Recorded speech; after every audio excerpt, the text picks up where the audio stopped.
तो जनाब आज बात करते हैं ड्रामा सीरियल कभी मैं कभी तुम की एपिसोड नंबर 8 और 9 के रिव्यू के बारे में।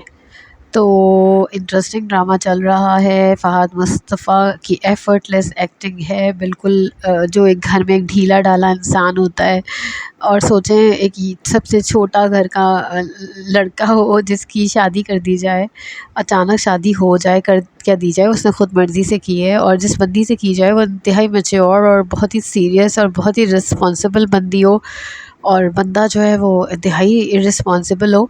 घर तो छोड़ें, कमरे का भी हुलिया ऐसा बिगाड़ के रखता है कि बंदी जो है वो बेचारी सफाई करती रह जाती है। एक तो उसको उसकी पसंद का बंदा नहीं मिला, ऊपर से कमरा भी उसकी पसंद का नहीं चल रहा।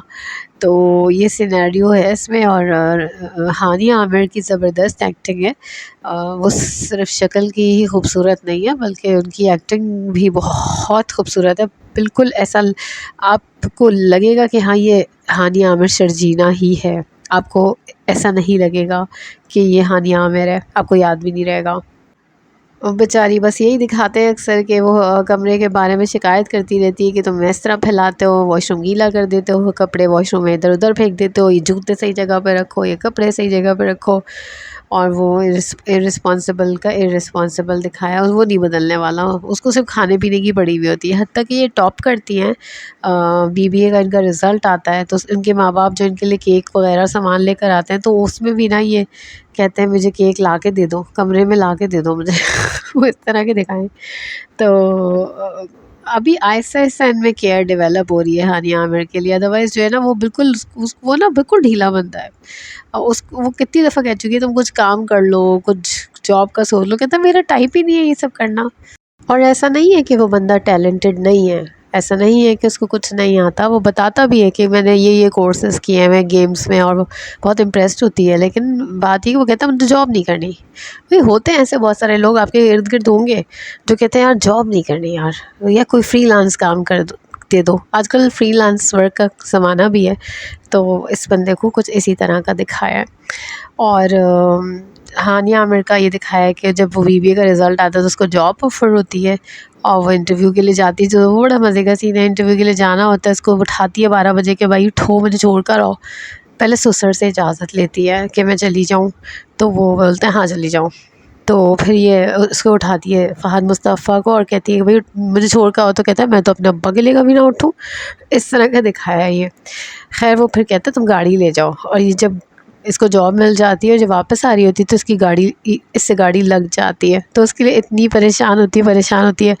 तो अब अम्मा अब्बा यानी कि सास ससुर तो गए हुए होते हैं, तो ये ना जब बहुत परेशान होती है वो। और बुशरा अंसारी को तो वैसे ही दिखाया गया उनसे तपी हुई हैं फुल टाइम, बिल्कुल शर्जीना से अच्छे से बिहेव नहीं करती हैं, उससे सीधे मुँह बात नहीं करती हैं बुशरा अंसारी, क्योंकि उनका बड़ा बेटा छोड़ उसको घर छोड़ना पड़ा है इन्हीं की वजह से।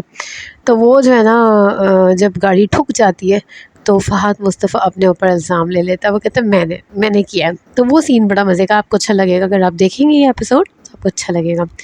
तो ये सीन होता है। और फिर ये ना इसको वहाँ पकौड़े खिलाने लेकर जाता है ढाबे पर ना, चाय और पकौड़े। वहाँ पर जिस तरह से डिस्क्राइब करता है पकौड़े बनाने वाले किस तरह पकौड़े बनाते हैं, हाथ नहीं धोते हैं, नाखूनों की मैल लगी हुई होती है। और कहता है तुम तो बर्गर हो ना, बर्गर हो तुम्हें तो पसंद नहीं आएंगे। तो कहती है नहीं मज़े के हैं। मतलब ऐसी दिखाई है ना, वो बहुत साफ़ सुथरी और इस तरह की दिखाई, बड़ी हाइजीनिक काइंड ऑफ पर्सन दिखाई है, बड़ी सुलझी हुई बंदी दिखाई है। खैर वो एंजॉय करते हैं। फिर किडनी हिल भी जाते हैं। किडनी हिल बड़ी अच्छी जगह है कराची की। वो मैं जा चुकी हूँ उधर, बहुत ज़बरदस्त। और मैं भी गई थी तो बारिश का ही सीज़न था, अगस्त में गई थी। तो अच्छी जगह है, मज़ा आता है उधर, थोड़ी देर अच्छा टाइम स्पेंड कर लेते हैं आप। तो वो सीन इनका अच्छा चल रहा होता है और ये लगता है कि इनका बॉन्ड स्ट्रेंथन हो रहा है, मज़ा आ रहा है देख कर ना, अच्छा लग रहा है। और उधर अदील साहब के साथ क्या होता है, वही होना चाहिए ना जो उन्होंने किया है। उनकी जो बॉस थी जो उनको बहुत पसंद करती थी शादी से पहले, और वो उस वक्त वो बॉस नहीं बनी कभी उनके साथ, एज एन एम्प्लॉई उनको कभी डांट डपट नहीं की क्योंकि पसंद करती थी। अब उनका ये हाल है कि वो उनकी क्लास ले लेती है। वो कहती तो अपने घर जाते हैं। उनको जब से पता चला ना शर्जीना की शादी और मुस्तफ़ा की हो गई है, क्योंकि अम्मा को फ़ोन करते हैं तो अम्मा कहती हैं आ जाओ घर, और मैं तो तुम्हें बड़ा याद कर रही हूँ। तो वो ना पहुँच जाते हैं। अब्बा घर पे होते नहीं हैं। और ये बहुत अम्मा के पास, अच्छा वो गेट ना शर्जीना को खोलना पड़ता है, क्योंकि आपको पता है कि फ़हद मुस्तफ़ा को एक डीलर डाला और लेज़ी हस्बैंड दिखाया, वो बैठ जाता है, कहता मैं तो बैठ गया, मैं नहीं खोल रहा गेट। तो शर्जीना को फेस करना पड़ता है अदील को। जिनको नहीं पता उनको अगर एपिसोड नहीं देखी तो शर्जीना की शादी अदील यानी फ़हद मुस्तफ़ा के बड़े भाई से होनी थी, जो कि नहीं हो पाती। वो लालच में अपनी बॉस से शादी कर लेते हैं क्योंकि उनको बहुत सारा पैसा चाहिए और बहुत सारा पैसा उनको मिल भी गया। तो वो खैर फेस करती है और पूछता है कि तो तुमने उससे शादी कर ली? तो खैर ये इसको जवाब नहीं देती, कहती है जिससे मिलना है उससे मिलें और जाएं।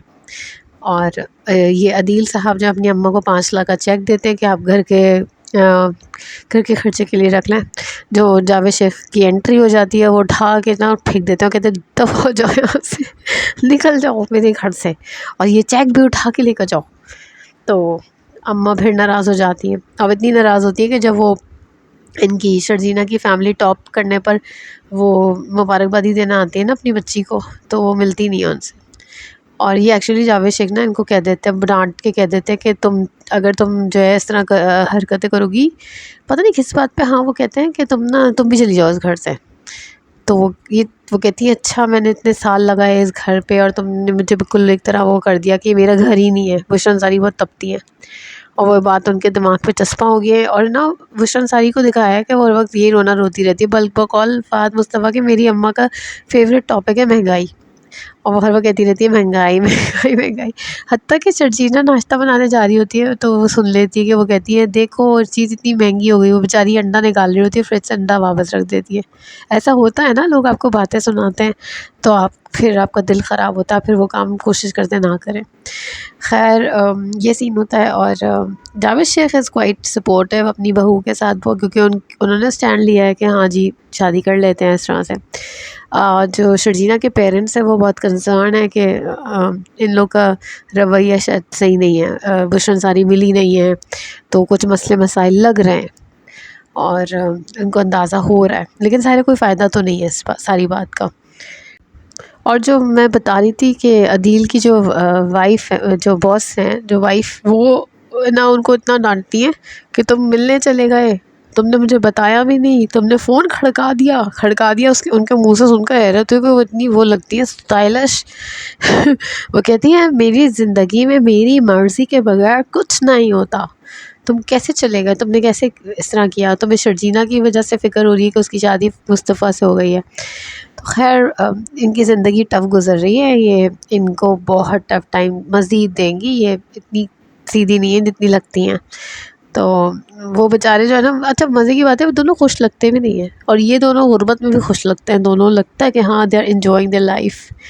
तो अच्छा एक सीन बड़ा अच्छा था, जो कपड़े कपड़े ना बुशरा अंसारी कहती है अपनी ये शर्जीना से, काम के वक्त तो बात कर लेती है सीधे मुँह, कहती है सारे कपड़े धो दो, मशीन तुम लगा लो, मैं सोच रही हूँ पता नहीं क्या मासी का नाम, मेड का नाम होता है, इसको निकाल दूँ, तुम आज मशीन लगा लो, सारे कपड़े धो दो। और उसको इतने सारे कपड़े धोने पड़ते हैं, तो वो कपड़े फैलाने का सीन बड़ा अच्छा उन्होंने रोमांचक बनाने की कोशिश की है, वो देखिएगा अच्छा लगेगा आपको।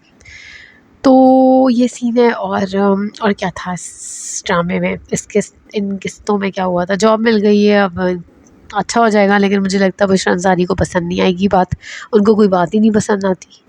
ससुर तो काफ़ी खुश हैं, लेकिन बाकी अच्छा फ़हद मुस्तफ़ा जो है वो आहिस्ता-आहिस्ता लाइक वो केयर भी करता है और उसके लिए बाम लेकर आता है, जब वो कपड़े धोती है ना इतने सारे, तो रात को उसके लिए बाम लेकर आता है। और वो इतना उसने अपना जो गेटअप किया हुआ है ना, वो लग रहा है कि ना जैसे बस ऐसे ही नहीं उठ के आप बस मतलब उसको अंदर बिल्कुल ख़्याल नहीं है कि मेरी इतनी अच्छी सी बीवी आ गई है, मैं कुछ सुधर जाऊँ, मैं कुछ तैयार अच्छा हो जाऊँ, नहीं।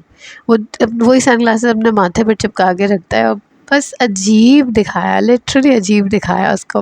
But I think he will improve with time, और वही चीज़ जो है ना इंटरेस्टिंग होगी, किस तरह उसका कैरेक्टर प्रोग्रेस करेगा आगे। एक और सीन जो है ना बड़ा मज़े का होता है, जब अदील आता है ना इनके घर, आता है अपनी अम्मा अब्बा और सबसे मिलने आता है, तो उससे पूछता है कि मुस्तफ़ा से पूछता है कि तुम क्या कर रहे हो? तो कहता है मैं अली को मैसेज कर रहा हूँ। वो पूछना चाह रहा था तुम क्या कर रहे हो, like what you are doing भाई, कोई करियर शरियर बनाओ, तो वो कहता है मैं अली को मैसेज कर रहा हूँ। तो इतना इतना ढीला दिखाया है, मतलब वो लग रहा है ढीला बंदा। तो ये सारी कहानी है इन 2 किस्तों में। मैंने तो बहुत एन्जॉय किया, मज़ा आया, ये ड्रामा देखने में मज़ा आ रहा है। तो आप लोग जिन्होंने नहीं देखा ड्रामा ज़रूर देखें, और जो देख रहे हैं आई एम श्योर उन्होंने मेरी स्टोरी टेलिंग को भी पसंद किया होगा। मैंने हर चीज़ इंक्लूड करने की कोशिश की है, और हो सकता है कुछ रह गया हो तो उसके लिए आई एम सॉरी। और फिर मिलेंगे इंशाल्लाह किसी नेक्स्ट ड्रामे के रिव्यू के साथ। तब तक के लिए थैंक यू।